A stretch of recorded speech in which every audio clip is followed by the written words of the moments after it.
বোন, তোমাদের আজ কিছু বাস্তব কথা বলি। পুকুরের পানি সবাই ব্যবহার করে, কিন্তু কেউ খায় না। আলু সব তরকারির সাথে মিশে, কিন্তু কেউ খেতে পছন্দ করে না। মিষ্টির দোকানে মাছি অতিরিক্ত থাকে, কিন্তু প্রয়োজন শেষে কেউ থাকে না। ওইটা দোকানদারের কোনো ওয়েট না।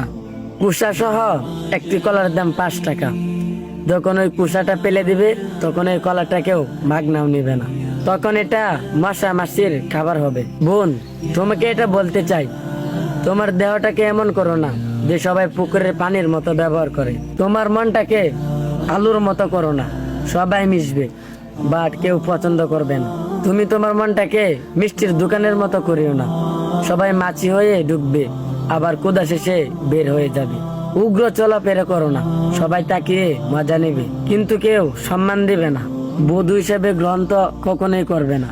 তুমি তোমার শরীরকে কলার মতো কুলি দিও না, মশা মাছির মতো সবাই বুক করে চলে যাবে, কাউকে ফ্রি দিলেও নিবে না। তুমি আজ যাদের সাথে কথা বলে মজা নিচ্ছ বা দিচ্ছ, তারা তোমাকে ব্যবহার করে ফেলে দিবে। লোকাল বাসে সবাই উঠে, কিন্তু কেউ গন্তব্যে পৌঁছাতে পারে না। যে তোমাকে আজ খারাপ বানাচ্ছে, সে কাল তোমাকে বলবে চরিত্র খারাপ হয়ে গেছে। বোন, বর্তমান পরিস্থিতি খুবই ভয়ঙ্কর। হে আল্লাহ, তুমি আমার বোনদেরকে দিনের বুঝ দান করো।